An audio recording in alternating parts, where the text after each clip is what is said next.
दोस्तों, मैं अभिषेक चित्रांशी। स्वागत है आप सभी का मेधावी पे। दोस्तों, हम बौद्ध संगीति के बारे में बात करेंगे। हालांकि इसके पहले मैंने आपको धर्मसूत्रों के आधार पर जो वर्णित समाज है मैंने वो आपको बता रखा है, और जो भी आपको इम्पोर्टेंट 5 दार्शनिक संप्रदाय थे मैंने उनको बता रखा है। आज जो हम बात करने वाले हैं वो हम बौद्ध संगीतियों के बारे में बात करेंगे, जो कि महत्वपूर्ण है। किसी भी एग्जामिनेशन में आप बैठ रहे हो उसमें क्वेश्चन आपको मिलना ही मिलना होता है।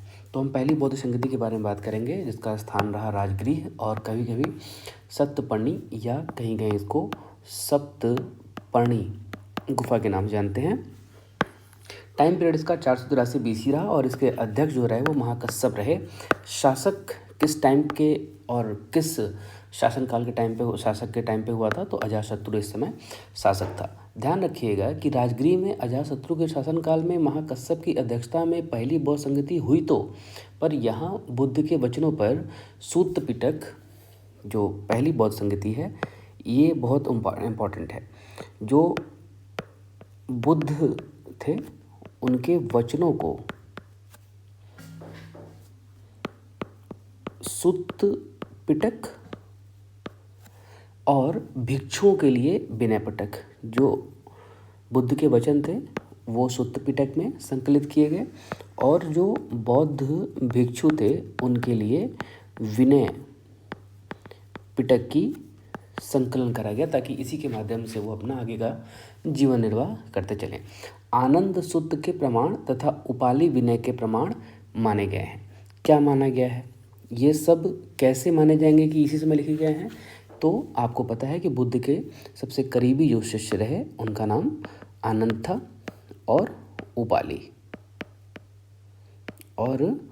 उपाली इनके जो प्रमाण हैं जो कि आनंद सूत्र में मिलते हैं, और उपाली के विनय यानी कि उपाली ने एक नया ग्रंथ लिखा उपाली विनय, उसमें से जो है कि ये प्रमाण मिल रहे होते हैं।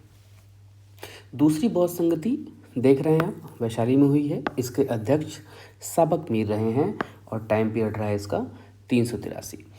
देखिए, समझने वाली बात है, थोड़ा ध्यान रखिएगा, आपको बहुत चीज़ें आसानी से समझ में आ जाएंगी। चूँकि साबक मीर वैशाली में जब इसकी अध्यक्षता कर रहे थे तो 2 व्यक्ति हैं यहाँ पे, एक है महाकश्यप और दूसरे हैं महाकच्चायन।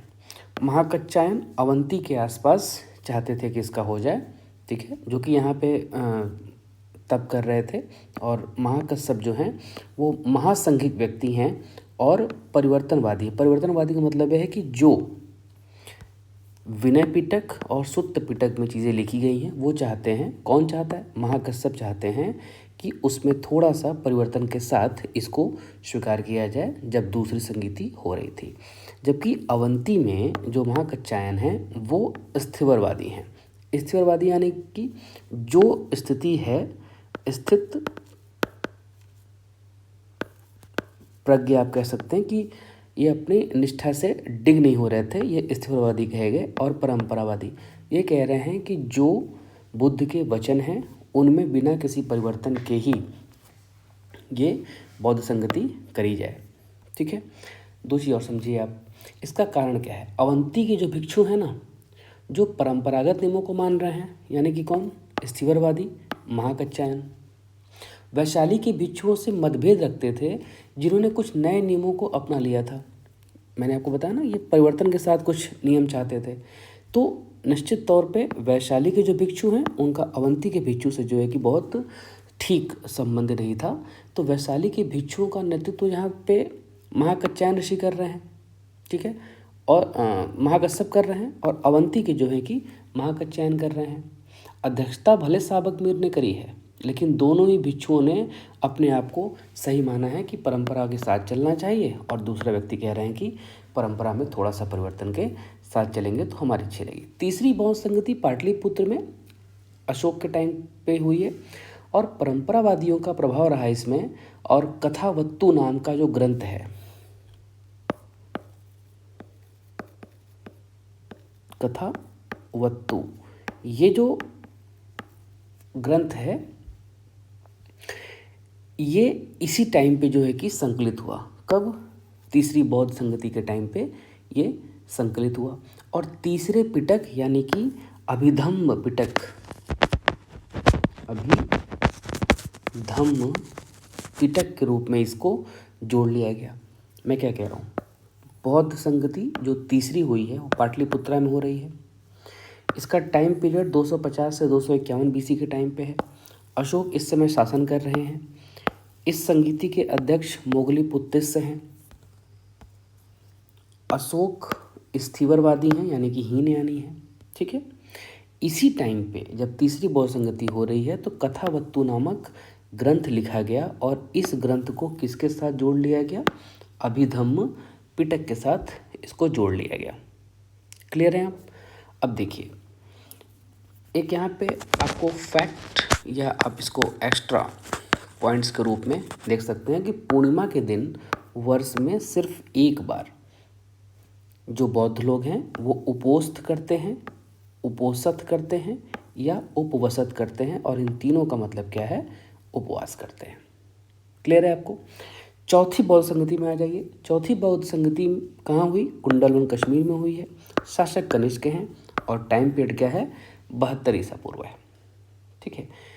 बौद्ध धर्म स्पष्ट रूप से हीनयानी हो गया है इस समय तक। ये एक बड़ा चेंजिंग रहा।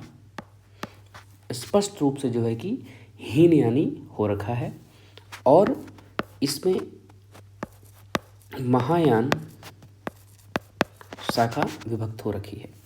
चौथी बौद्ध संगति में दो चेंजेस आए, एक तो हीनयान और महायान, दो अलग अलग भागों में ये बौद्ध धर्म बढ़ गया था। ठीक है। बौद्ध ग्रंथों की भाषा इसी समय यानी कि चौथी बौद्ध संगीति में ही जो बौद्ध धर्मों की भाषा होगी, जो बौद्ध ग्रंथ की भाषा होगी, वो क्या होगी, संस्कृत मानी जाएगी। यानी कि अब से जो भी कुछ लिखा जाएगा वो संस्कृत में लिखा जाएगा।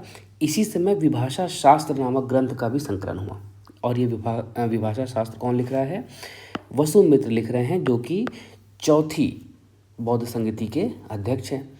और ये भी क्या किस संप्रदाय को मानने वाले हैं, महासंघिक को मानने वाले हैं। इन्होंने लिखा महाविभाष ग्रंथ या इसे विभाषा शास्त्र भी आप कह सकते हैं। ठीक है। ध्यान रखिए, इस समय जो शासक हैं वो कनिष्क हैं। ठीक है। और कनिष्क जो पुरोहित हैं ये संरक्षक हैं। चौथी बौद्ध समिति के उपाध्यक्ष कौन हैं, अश्वघोष हैं। अध्यक्ष कौन है, वसुमित्र हैं। वसुमित्र महासंघिक हैं और महाविभाष ग्रंथ की रचना भी कर रहे हैं। उपाध्यक्ष कौन है, अश्वघोष हैं। ठीक है। अश्वघोष ने वज्र सूची नाम का एक ग्रंथ लिखा जिसे वज्र छेदिका भी कहा जाता है। और इस वज्र सूची ग्रंथ या वज्र छेदिका में अश्वघोष ने जाति प्रथा की घोर आलोचना भी करी है। वज्र सूची का ऑप्शन अगर आए तो एक तो अश्वघोष ने लिखा है, लेकिन दूसरा एक वज्र सूची ग्रंथ शंकराचार्य ने भी लिखा है। तो आप देखेंगे, नाम के साथ जाइएगा, कंफ्यूज नहीं होएगा। अगर शंकराचार्य का नाम है तो आप वज्र सूची के साथ जाइएगा, अगर इनमें से किसी एक का नाम है तो आप उनके साथ जा सकते हैं। लेकिन आप क्वेश्चन को नेचर को देखते हुए ही आप जो है कि अपने क्वेश्चन को टिक करिएगा। अश्वघोष जो है कि भिक्षा पात्र के जो है कि समर्थक हैं और ये कहते हैं कि कठोर तप एक बौद्ध भिक्षु को करना चाहिए और साथ में एक अद्भुत इनके साथ मुर्गा रखा जाता था। मुर्गा एक यहाँ पे इसका बहुत खास लक्षण तो नहीं मिलता, पर ऐसा कहीं कहीं ऐसा माना गया है कि ये बुद्धिमान जीव के रूप में यहाँ पे अपनी उपस्थिति दर्ज कराता था। ठीक है। एक और ध्यान दीजिए आप, एक दूसरे जो ऋषि हैं या संत हैं बुद्धघोष, जो कि हीनयानी हैं। ठीक है। इन्होंने धम्म पद लिखा और धम्म पद को क्या कहा जाता है, बौद्धों की गीता। ये क्वेश्चन पूछा जाता है, पूछा गया है, ध्यान रखिएगा। बौद्धों की गीता किसे कहा जाता है, धम्मपद को कहा जाता है। और धम्मपद लिखा किसने, बुद्धघोष ने लिखा। किस संप्रदाय से हैं, तो हीनयानी हैं। ठीक है। इसको जो है कि सुमंगल विलासिनी भी एक नया ग्रंथ था। अब आप देखिए यहाँ पे विभाषा शास्त्र जो ग्रंथ है, ठीक है, विभाषा शास्त्र यहाँ पे देखिए कौन लिख रहे हैं, वसुमित्र लिख रहे हैं। अब इसके बाद ध्यान रखिए आप, जो पाली भाषा है वो संस्कृत और प्राकृत से मिलकर बन रही है। यानी कि संस्कृत और प्राकृत जब मिल रहे हैं तो किस भाषा का निर्माण हो रहा है, पाली।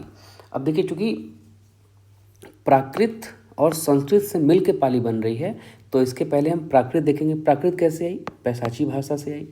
शौर सैनी हुई, इसको सूर सैनी भी कहा जाता है, इसे मागधी भी कहते हैं, अर्धमागधी भी और मध्य राष्ट्रीय भी कहते हैं, या महाराष्ट्रीय भी कहते हैं इसे। ठीक है, ये 5 भाषाओं के बाद जो है कि प्राकृत का जन्म होता है। वैसे ही जो संस्कृत है इसका अपभ्रंश हुआ, यानी कि संस्कृत कैसे टूटी और टूट के संस्कृत कैसे बनी है? अवहट्ट हुआ, एक भाषा का प्रकार है जिसे पुरानी हिंदी कहा जाता है। ठीक है, पुरानी हिंदी को हिंदवी भी कहा गया है। हिंदवी बेसिकली अमीर खुसरो कह रहे हैं इसको। अमीर खुसरो कह रहे हैं। हिंदवी क्या मतलब है? हिंदी प्लस फारसी भाषा का जो मेल है वो हिंदवी भाषा कही गई। अवहट्ट से टूटा, उर्दू बनी। उर्दू को जो है कि उर्दू ए मोअल्ला कहा गया, जहाँ की सेना का बाजार हुआ करता था। राजधानी दौलताबाद ले गया। ठीक है, अमीर खुसरो के टाइम पे। और यहाँ पे हिंदवी जो है दक्कनी बोले जाने लगी, और 18वीं सदी तक दक्कनी ही जो है कि पूरे लगभग जो है कि मध्यकालीन भारत में बोली जाने लगी है। ठीक है, और आगे टूटी तो इसे वली दक्कनी कहा गया। आप ध्यान दीजिएगा कि यही भाषा आगे चल के ईस्ट इंडिया कंपनी के जो है कि मध्यकालीन के क्षेत्र में ये भाषा बोली जाने लगी थी। मोस्ट लाइकली चीज़ें यहीं पे सेम थी। ठीक है, आपको कुछ और ध्यान नहीं रखना है। जो उर्दू ए मोहल्ला है इसे सेना का बाजार कहते हैं। ठीक है, और जो पुरानी हिंदी है जो अवहट्ट है यहाँ पे ना, इसी को जो है कि अमीर खुसरो ने सेना के बाजार में उर्दू ए मोहल्ला कही जाती है, और हिंदवी को जो है कि अमीर खुसरो क्या कह रहे हैं, अमीर खुसरो हिंदवी को बता रहे हैं कि वो हिंदी और फारसी भाषा का मेल है।